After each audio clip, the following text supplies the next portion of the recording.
Hello and welcome to the channel today. I'm Will and here's the second video in my favourite historical fiction books of all time. The countdown. I started at number 40, I've gone down to number 1. Well, not yet, but that's the aim. Today I'm talking about my 30th favourite to my 21st, so getting into the upper echelons now. And yeah, it's historical fiction, it's my favourites. I think I've read just over 100 historical fiction books in my lifetime, and so yeah, it's really getting to the top pile now. And the first book, my 30th favourite historical fiction read of all time, is Imperium by Robert Harris. This is book 1 of the Cicero trilogy. It's a very different type of historical fiction than that I usually read. I picked this up because Library of Alexandria, Alan over there, he had a read along on his channel for this trilogy, which I didn't actually finish because I didn't read the final book, which I should have done because I loved the first two, as you'll be hearing about the other one at another point in another video, maybe. But Imperium, I love that. It's really like political court intrigue. It's like A Few Good Men, but in ancient Rome. So this is just before the rise of Caesar. Well, Imperium is. Lustrum goes a lot more into that. But it's really a period of change for the Roman Empire. There are huge tensions, there are huge stakes. Cicero finds his way high up in society, but you can see the fragility. He's a politician. It's like politicians now. You can rise up quickly and you can fall quickly as well. And the fall is much harder than the rise. Cicero is a genius. He's a public speaker. He loves to inspire. He thinks of himself as a man of ideal. He can be so infuriating at times because of his unwillingness to compromise and because of his high opinion of himself as well. But he's a character that is just riveting to follow. And we follow him through the eyes of his scribe, the man who writes his speeches, is there for him every single second. The man who grows a love for him even though he is Cicero's slave. And so that character dynamic, that relationship, is at the heart of this story, and it is handled, in my opinion, brilliantly. There's a reason this series is so popular. It's not historical fiction that you'd expect, especially ancient Rome. You think it's all going to be warfare, action. There's basically none of that. There is tension and there is always this kind of threat of death, murder, execution, but it's not the main part of the story. Action is kind of set in the background. Action is the consequence of what is going on screen, but it more takes place out of sight. It's written so well, and it's one of those books that often inspiring speeches or kind of a lot of dialogue, it's so hard to do in books in a way that it would be more impactful on screen. It is very difficult, but that is just handled brilliantly in Imperium. I felt inspired. I felt swayed by Cicero's words in Imperium. And so that is why it is my 30th favourite historical fiction read of all time. And then I have, as my 29th favourite, an author I've read many books by now. He's one of my favourites. It is Matthew Harvey. This is A Time for Swords. Book 1 in his Time for Swords trilogy, I think it is now. This is about the first Norse raids in England. And so we look at the raid of Lindisfarne, which actually wasn't the first, but it's kind of recognised as the first now for some reason. But anyway, the raid on the monastery of Lindisfarne. And so it was kind of wiped out by a Norse raid, and it sparks the beginning of the Norse threat. And so it's almost this existential crisis to the people living near here, because it's something they've never seen before. They see these people as demonic, sent by the devil. A Time for Swords is about trying to defend other monasteries along the coast. We have a survivor of Lindisfarne. He's the heart of the story. And what I also love is Matthew Harvey has professed his love for the Western genre. He's in fact just released a Western book, Dark Frontier, which I'm currently reading and really enjoying. He takes that love and he puts it into A Time for Swords, where you've got a Magnificent Seven vibe, where you're putting together a team of reprobates, outsiders, those from very different backgrounds, those who conflict with each other, and those that really don't fit into society, but they can kind of bond together. It's that found family, which I love so much in all the books that I read. It's present in A Time for Swords. Matthew Harvey's got a really engaging writing style, and with that great plot that adds a lot of drive to the story, the Magnificent Seven vibe, and brilliantly written action sequences. What isn't there to love in A Time for Swords? And it's the first of a series, so you should dive in straight away. In a similar period, but a little bit later, we have Bernard Cornwell's The Pale Horseman, book 2 of the Saxon stories, better known now as the Last Kingdom series. This is one of my favourites of the series because book 1, The Last Kingdom, I love, and it is Uhtred, son of Uhtred of Bebbanburg, when he's much younger, doesn't really have much agency, although he, at the end of The Last Kingdom, he makes his presence known. So the Pale Horseman, he has become a leader. Not of many men, but he is now a leader. It's a very different type of story in that way. I love seeing character growth and development and seeing our characters thrust into different situations. Many books in this series can come across as a bit of a template because they're kind of just retelling the same stories before but with different characters. This is different because he adopts that leadership role and it's the first time you see that. And I really love how that is told. He makes mistakes. Uhtred is usually the best in all his circumstances and we're rooting for him because he's in the right. But he does make mistakes and that is also shown in The Pale Horseman.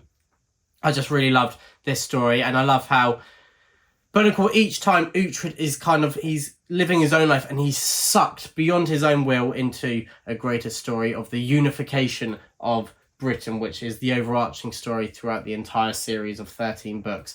And yeah, The Pale Horseman, I think, is just everything that is done right in this series shown in here. So that is my 28th favourite historical fiction read of all time. Next up, I'm going to a Western, and that is The Sisters Brothers by Patrick DeWitt. I've read this off of the recommendation of my brother Ed. There's actually a film with Joaquin Phoenix in it and a host of other great cast members.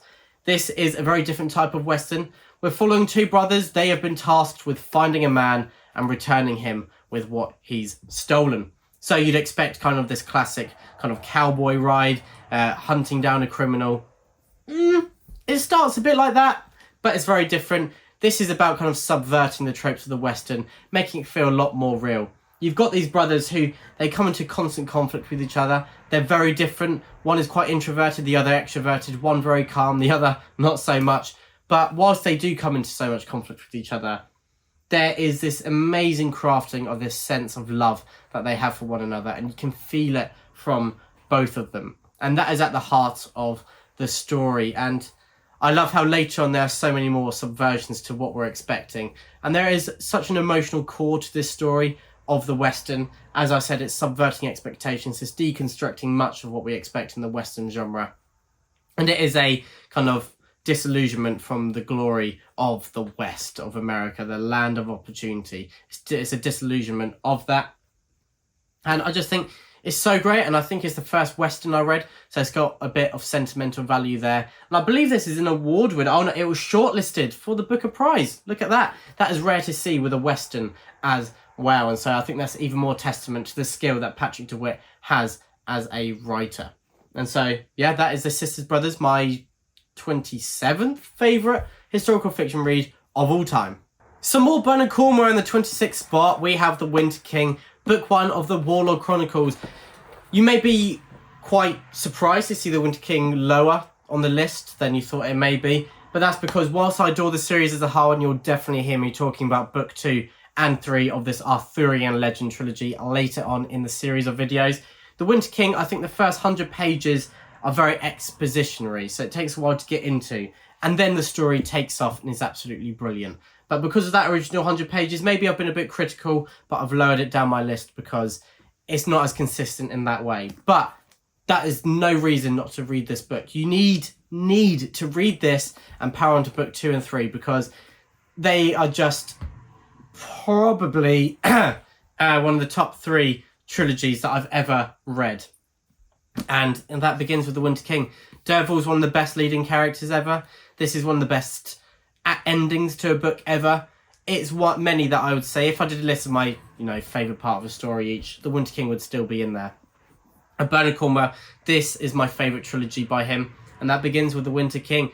Many people who are kind of fantasy booktubers have been reading this series over the last few years and absolutely loving it, such as Mike's book reviews. And so, yeah, as I said in the last video, if I recommend historical fiction to fantasy lovers, I usually start with recommending the Warlord Chronicles. And that is because it feels fantastical. Of course, because it's Arthurian legend, but this is rooted in history. But it still feels a little bit fantastical and epic in scope as well. So it's a great place to start in historical fiction if you basically only solely read fantasy. But now going on to the 25th and 24th. I'm going to talk about them together because they're both the same series. It is Warriors of the Storm, book 9 of the Last Kingdom series, and the Last Kingdom, the first one. I've already talked about the Saxon stories and Last Kingdom in this video, so I'll blitz past this pretty quickly. I love the Last Kingdom because it's the beginning. It is Uhtred as a very young child, is coming of age, the root of many of his motivations to come in the whole series, and it's handled brilliantly. And I love kind of his more angry self in when he's younger. And then I love Warriors of the Storm, number 9, because it is really exploring his relationship with his children to its full extent, full fruition, and it really adds a few extra cast members to the story that I absolutely love to follow. And I love that different dynamic that really freshens up this series as a whole. When you've got a series that's 13 books, you need things like that to spice it up along the way. And Warriors of the Storm, same as The Empty Throne, which I talked about in my previous historical fiction video. They both do that with exploring the relationships with his children. And so that's my 25th and 24th favourite historical fiction reads of all time. And that is 4 Bernard Cornwell books just in this video alone. Sorry if that's a bit boring. I didn't reshape my list because of authors. I've just chosen my favourites in order. And yeah, it just so happened that 4 are in the same video. Next up, it's another author I've already talked about, Matthew Harvey, but a different series. This is a standalone, Wolf of Wessex. It is kind of a crime standalone in a way, but it's historical fiction. And it also feels like a Western as well. It feels like True Grit meets Logan, as in Wolverine. We've got an older man, he's living in the forest on his own with his dog. And great, straight away, animal companion. I love it. And a veteran with a past. I love that as well. He hears something going on. He sees some people have been murdered, and he finds a girl who has survived, and he takes her under her wing. But she has enemies. They're after her, and in protecting her and getting involved, he creates a lot of enemies as well. This is a story. I love the relationship that grows between this older man and the girl, and of course the dog as well. You love the dog, and I was just constantly scared something was going to happen to the dog.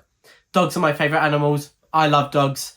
I have 3 dogs myself. So yeah, instantly. It's a bit of a cheat, really, to have that in a book, but it's handled so well in Wolf of Wessex. It's a standalone. It has great characters. Such a satisfying ending. I love the progression of events. I love the character growth we have with this older man who's shunned his past and he swore not to pick up a weapon again. But events mean that he must, and he has to come to terms with that. In that, it feels a bit similar to, Kratos in God of War having to engage with his past when he doesn't want to. And it's a trope that's been done over and over again, but it's a trope for a reason. When it's done well, it's brilliant and it has serious awards. And yeah, it yielded them in Wolf of Wessex because Matthew Harvey did it so well. In the number 2 spot, I've got another Arthurian book. I talked about The Winter King earlier, and here I'm going to be talking about Camelot by Giles Christian. This is the second book in his Arthurian Tales standalones. It's a trilogy of 3, but they're companion tales, so each one acts as a standalone in and unto itself. Different POVs, 90% of the cast is different. This is Camelot, and we have some returning characters from the first book of the series, which is Lancelot, but most are different. Lancelot finishes with a big battle with many people dying and kind of the end of an era. And so this is kind of the embers of the flame, some that have survived, and will they light a new fire? Many younger characters in this book, and also many of the typical Arthurian legend moments that we know and love, but they're handled uniquely. I love that this is kind of from the roots building a force from nothing, and that story is one that is quite risky in a way because it's hard to have that in just one book, having a group of people who have nothing and build a force to rival the big bad. It's more complicated than that, but that kind of progression, it's hard to do in a single book, but Giles Christian manages it in here with a cast of great central characters and lyrical prose. I'll be talking a lot more about Giles Christian in videos to come, and I already have in videos that I've already recorded as well. He's one of my favourite authors, and I'll be talking about him with my next book, which is the last book I'll be talking about today, my 21st favourite historical fiction read ever. It is Wings of the Storm, book 3 of his Sigurd trilogy. I talked about book 2 in the last video. Wings of the Storm is possibly the most epic conclusion to a historical fiction series I've ever read. It is kind of Norse. It is a vengeance story that comes to fruition in Wings of the Storm. Our central characters, I love the found family that we've had throughout the series. They are established characters here, and Giles Christian uses that to his best in Wings of the Storm, where we're hooked, we're engaged, we're invested, and now we see the results. We kind of expect the big battle, and we are given that, but it's satisfying in the twists and turns and the expectations that are subverted. And yeah, there's just so many surprises in Wings of the Storm, but so many moments that you've been rooting for and really wanting all of the series come to light as well. And it feels so satisfying when moments you've been wanting to see the whole series are given to you in a way that is satisfying.